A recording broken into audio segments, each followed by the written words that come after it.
Hoje, falaremos como Genos e o Saitama, ao decorrer dos capítulos de One Punch Man, desenvolveram sua relação entre mestre e discípulo, e como isso foi benéfico para a evolução dos dois. Genos, ao seguir Saitama, a personificação do poder absoluto, procura evoluir a qualquer custo, a fim de conseguir um poder altamente destrutivo, para ser o mais forte e executar sua vingança. Genos é um ciborgue de 19 anos e é a disciplina em forma de pessoa, ou melhor dizendo, ciborgue. Ele aprende com seus erros e através de um processo de melhoria contínua, seja por upgrades tecnológicos ou nas suas estratégias, tenta sempre ser o mais forte. Por isso, ao ver Saitama, se tornou o discípulo dele. O seu objetivo, encontrar o ciborgue que destruiu a sua cidade e sua família e destruí-lo. O Saitama, em contrapartida, era um jovem desempregado que não se importava com muita coisa e, ao encontrar uma criança em perigo, relembra um sonho de infância, de poder derrotar um inimigo com um só golpe. Ele era uma pessoa completamente normal, mas ao treinar, entre aspas, duro por 3 anos, quebra seu limitador e se torna o herói mais forte do universo One Punch Man, porém agora careca e rodeado de um tédio tremendo e uma falta de sentido em sua vida, sempre procurando coisas ou adversários que possam prender o seu interesse. Dito por One, o Saitama já tem um poder máximo que um personagem de mangá poderia conseguir. Ele atingiu um nível que normalmente só seria atingido por um protagonista de mangá nos seus últimos capítulos. A queda do cabelo é a objetificação do interesse perdido e do vazio que o preenche. Sempre que encontra um inimigo que se intitula o mais forte, o Saitama demonstra uma enorme curiosidade para entender o que aquela pessoa sente, uma tentativa de encontrar alguém que simpatize com ele e seu dilema existencial. Isso é tão forte pelo lado do Saitama que em um de seus sonhos, a emoção de ter uma luta acirrada, equilibrada e desafiante despertou uma sensação de adrenalina que há muito tempo ele tinha esquecido. Segundo Saitama,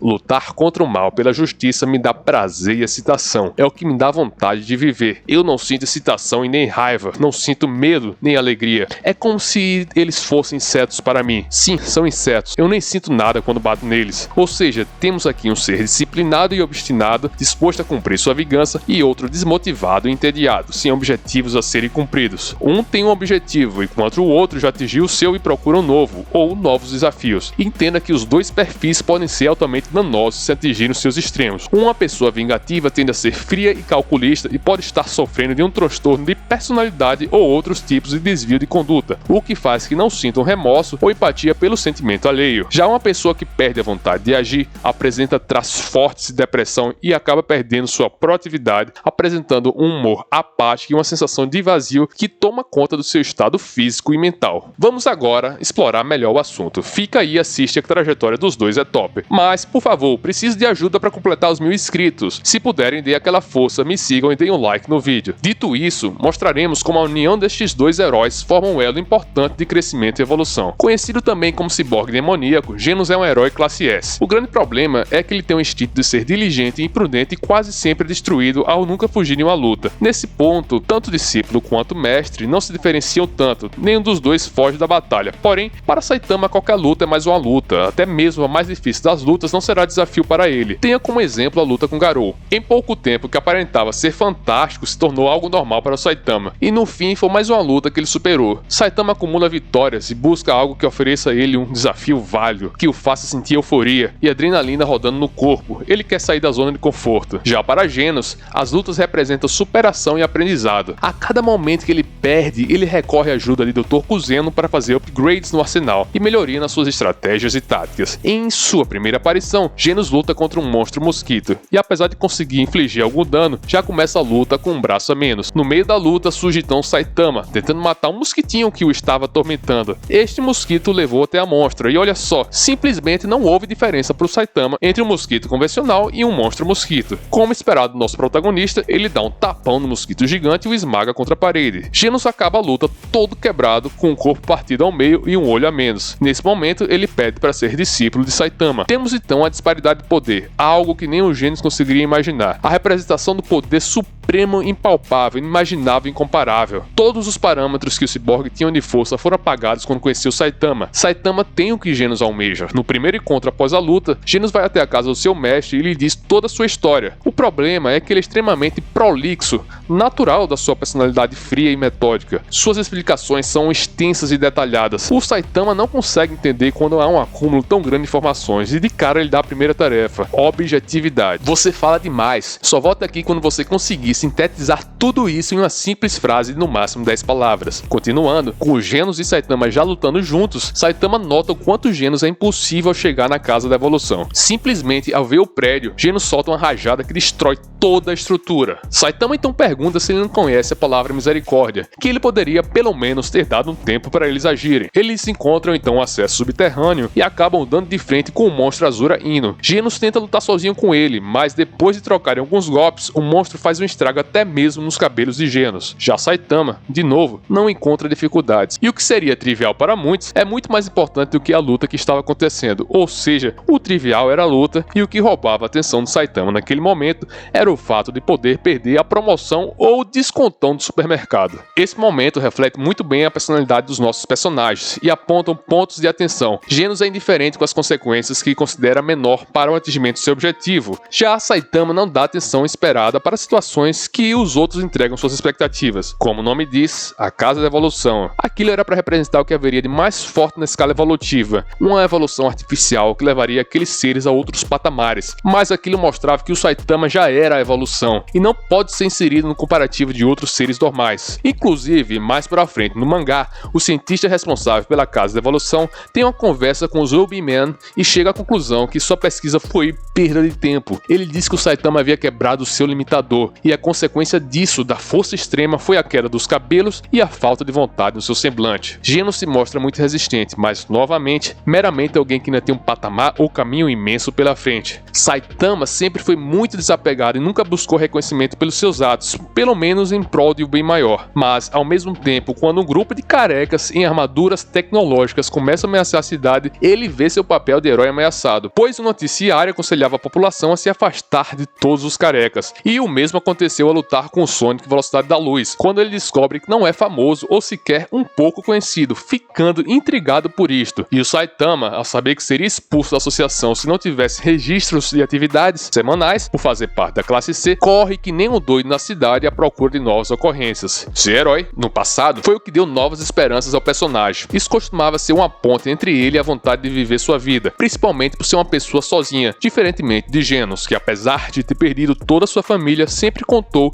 desde o início com a ajuda e apoio do Dr. Kuzen. Era o objetivo e sonho que tinha, é o que ele gostava de fazer, porém ao perder uma das características que mais o excitava ao combater o mal e lutar pela justiça, os sentimentos que antes estavam presentes na sua jornada de herói também se foram e ele se viu incapaz de incorporar novos sentidos ao fato de ser herói. Falando nisso, a resposta de Sonic foi o que fez com que Saitama entrasse na associação. Naquele momento ele percebeu que tinha um sério problema e externaliza isso para Genos. Aí que Genos se deu conta que o Saitama não era registrado na associação de heróis. Genos sugere e orienta o Saitama a fazer o registro, e esse foi um ponto de mudança. Genos também nunca tinha se importado em fazer parte da associação. Saitama sugere então que entre juntos na associação, prometendo que com isso ele faria de Genos o discípulo dele, dessa vez para valer. A partir do momento que o seu hobby de ser herói vira também um emprego, podemos dizer que há uma mudança no estilo de vida de Saitama. Querendo ou não, aquilo está atrelado a um propósito, e o acompanhando nessa jornada o seu discípulo. Então, é uma mudança para os dois. Quando Genos começou a morar com Saitama e a questionar o segredo da sua força, Saitama se viu desconfortável ao não conseguir atender às expectativas, pois Genos esperava um treinamento muito elaborado. Então, aos poucos, ele se vê no dever de passar algum ensinamento a ele, ainda que não tenha nada a ensinar, já que todo o seu treinamento foi proveniente de exercícios físicos e não de metodologias e filosofias ou treinamentos mentais. Genos, por exemplo, colocou como meta nos conselhos de Saitama de chegar ao top 10 da classe S. Nesse momento da história, Saitama passa a ter preocupações que não são focadas inteiramente nele. Ele agora sente o senso de responsabilidade em atender às expectativas do seu discípulo, ainda que seja somente pelo acordo que firmou com ele. Prosseguindo, Genos entra numa luta com o Rei dos Mares. Aqui vemos algumas atualizações na armadura, como scanners e sensores nos olhos, com mais encaixes, engates, maior poder de fogo e potência nos golpes, além de extensões até o seu rosto e um início de autoconsciência para se preservar. Durante a luta, o ciborgue demoníaco perde um dos braços e parte do tecido que forma seu rosto, deixando à mostra o esqueleto ciborgue. Com esse novo upgrade, Genos consegue voar utilizando as rajadas de fogo. Depois, para proteger uma garotinha, leva uma cusparada ácida nas costas, expondo o crânio, caixa torácica e coluna ciborgue, e claro, retirando ele completamente da batalha. De novo, o Saitama aplica o soco único e acaba com a ameaça. O engraçado aqui é que o Saitama não utiliza recursos pomposos ou elaborados, mantém a sua aparência humana, é uma pessoa fantasiada, extremamente normal, desprovida de técnicas milenares, mas que representa a força bruta na sua essência, imbatível e superior. Novamente, vemos o quão não humano é o poder de Saitama. O Genos está sempre fazendo novos upgrades, não sendo um humano por completo, mas o Saitama é quem mais se diferencia em relação a outras pessoas comuns. Por exemplo, em níveis de poderes, o Genos está mais próximo de um civil comum do que do Saitama. Para o Saitama,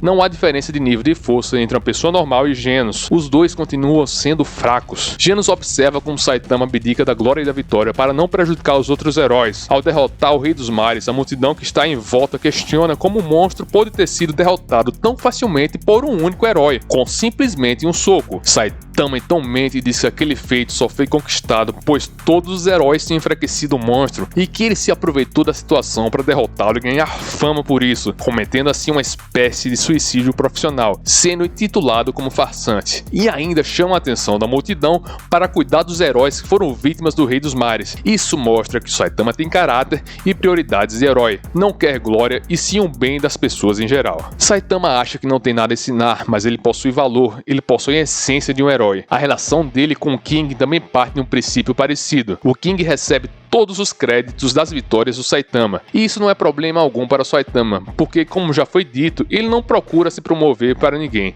e sim se autodesafiar. Saitama aos poucos vai crescendo na associação de heróis, derrotando mais e mais monstros. Apesar de ter atingido seu auge, não conseguir mais evoluir e sempre estar em um tédio imenso, ele nunca para de tentar progredir. Ele quer achar uma solução, ele quer mudar aquilo, ele quer parar de sentir tédio, quer sentir que pode aprender mais e que pode também ensinar. Essa é a maior das batalhas para o nosso herói. O primeiro grande boss que Saitama enfrentou, Boros, se dizia o mais forte do universo e foi capaz de resistir a alguns socos do Saitama, mas só foi o Saitama ficar um pouco mais sério que não houve grandes problemas em derrotá-la. Você é forte, Saitama.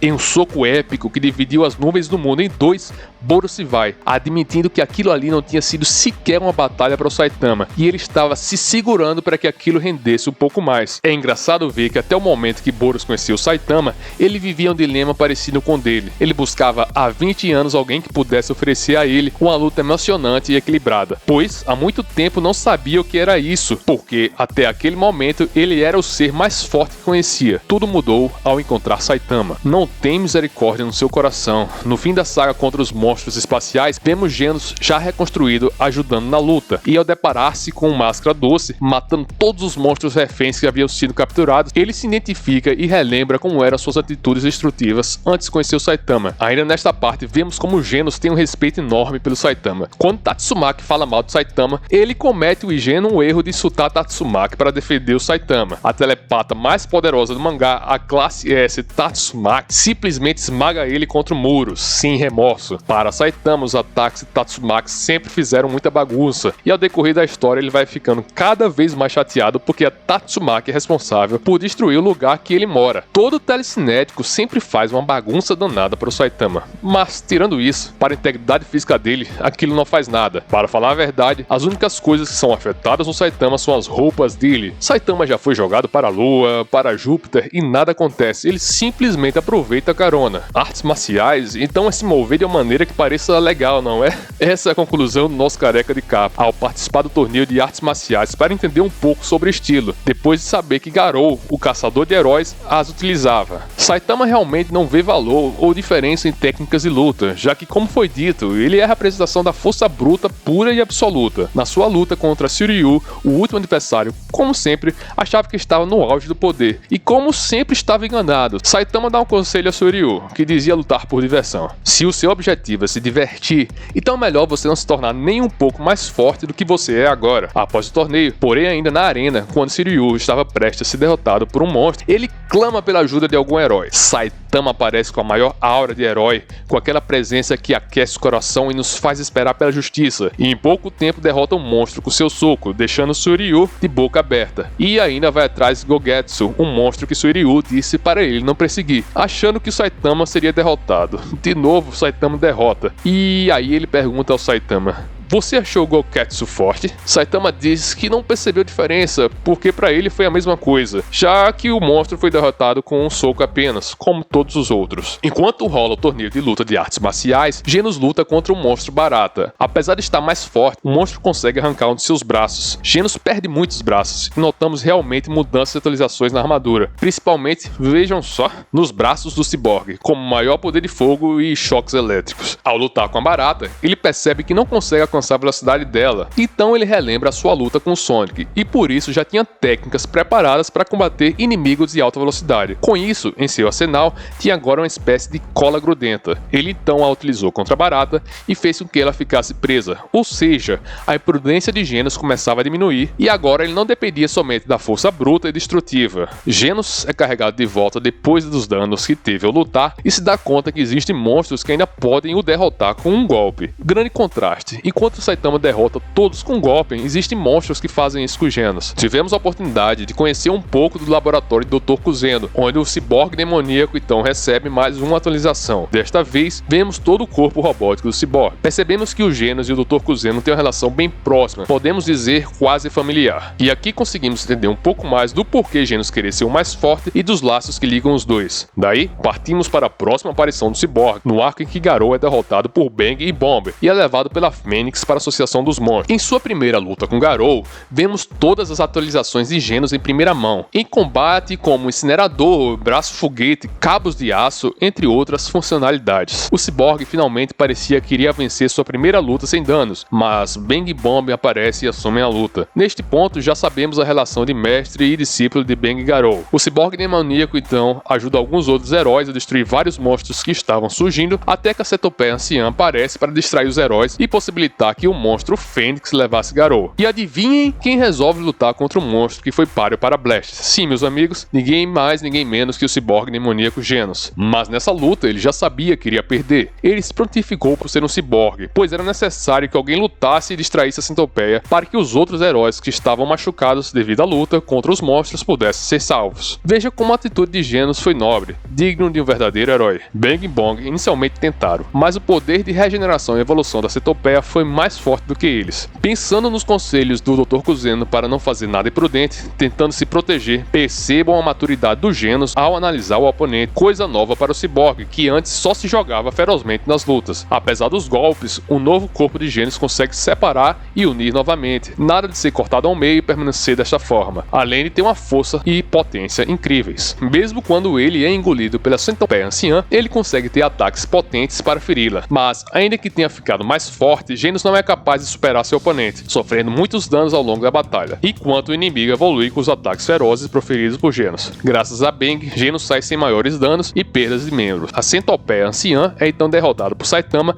através de uma manobra muito astuta de King. Os dois, ao saberem que Genos estava em uma luta com um desastre e ao lembrarem da aptidão que Genos tem em se destruir, foram até o seu encontro. A relação de Genos e Saitama se mostra tão próxima que, preocupado ao receber um sinal de alerta, o Dr. Kuzeno vai visitar o Genos na casa de Saitama para repará-lo, com direito até a presente para o Saitama. Neste momento, o minúsculo apartamento de Saitama estava completamente cheio de conhecidos, uma cena bacana de se ver e que até traz um certo conforto. Muitas aventuras ocorreram até vermos o Genos em ação na luta contra a Associação de Monstros e posteriormente contra a Psycho. A visita do Doutor trouxe novas atualizações, maior poder de fogo, foguetes e lanças recobrindo todas as partes dos braços e garras. Durante a batalha, Genos ajuda Tatsumaki na luta contra a Psycho Orochi, deixando a própria Tatsumaki impressionada, mas ele acaba se sobrecarregando, mas logo consegue se recuperar e estabilizar o sistema. Dessa vez ele não explodiu e continua dando suporte a Tatsumaki. Alguns capítulos à frente, Genos se funde com Drive Knight para o confronto final com a monstro Psycho Orochi. E enquanto Tatsumaki está derrotando o monstro e retorcendo toda a cidade,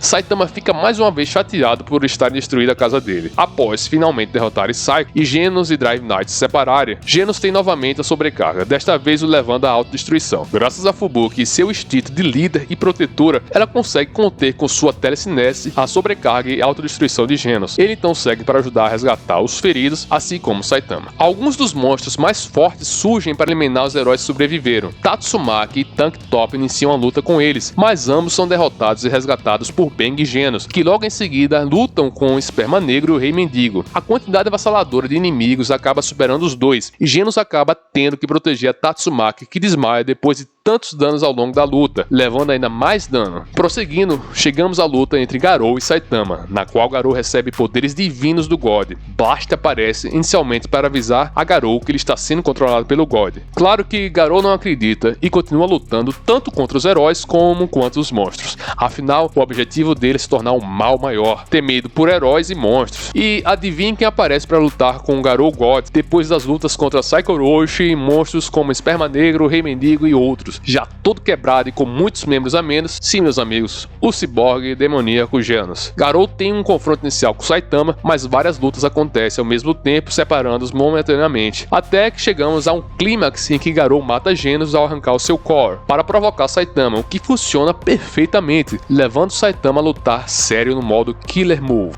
Blast então, novamente aparece e interfere na luta, movendo-os para o espaço. Caso contrário, o nível de força da luta dos dois iria destruir a Terra. Porém, nessa última luta vemos um Saitama completamente mudado pela morte de Genos. Quando finalmente encontrou um oponente para uma boa luta, ele não sentiu nenhuma vontade de lutar. Apesar de algumas situações engraçadas, não vemos suas características peculiares de tédio ou desdém da luta. Saitama se mantém sério o tempo todo. Percebemos aqui o quanto Genos é importante para o Saitama, como amigo e suporte. Ele não expressa isso em palavras, o que não é necessário, pois suas expressões são cristalinas. O luto do Saitama é algo muito bem representado no mangá. No desenrolar da luta, Saitama continua com o core de Genos na mão, sem soltar em nenhum momento, o que mostra o apreço que tem pelo discípulo. E viaja no tempo então, prevenindo além da luta cósmica com Garou, a morte de Genos. Ao retornar à realidade atual, Saitama se surpreende ao ver o core de Genos em sua mão, e depois ao perceber que Genos está vivo, um fato curioso, pois aparentemente ele se lembra de ter visto Genos morto, mas não se lembra de mais nada. Saitama então entrega o core a Genos, o que faz absorver todas as memórias da luta de Garou e Saitama. Claro que Genos tenta explicar do jeito prolixo robótico a Saitama o que aconteceu, mas sabemos que não funciona com o nosso careca de capa. Por fim, Saitama leva Genos para o Dr. Kuzeno para mais uma vez ser reparado e, claro, atualizado, após toda a batalha intensa com a Associação de Monstros. E ainda sobre o valor do Saitama para Genos. Fora das lutas, estimulado e apoiado por Genos, Saitama já participou de um concurso de moda, já participou de um concurso de culinária, além de outras atividades do cotidiano, que ajudam o Saitama a encontrar novas vertentes. Pessoas boas percebem o lado heróico do Saitama, não somente a sua força, seja o ciclista sem licença, o Bang, o King, a Fubuki, o Kuzeno ou o próprio Genos. Saitama consegue despertar ainda a gratidão de muitos, e ao decorrer dos capítulos do mangá, o tio, como é chamado pelas crianças que sempre ajuda, diz que o sentimento de gratitude dos outros é o que proporciona a ele felicidade. Isso em uma cena antiga, onde ele ainda tinha cabelo. E em um capítulo bônus, sem precisar intervir fisicamente, consegue mudar a opinião de um homem que estava tentando pular de um prédio, querendo cometer suicídio. Hoje, com o Genos, Saitama vive rodeado de amigos ou conhecidos. Isso dilui a solidão que ele poderia ter, além de ser uma ótima alternativa para amenizar a falta de vontade e tédio que sente em muitos momentos da sua vida. Genos, por outro lado, resgata muito do seu lado humano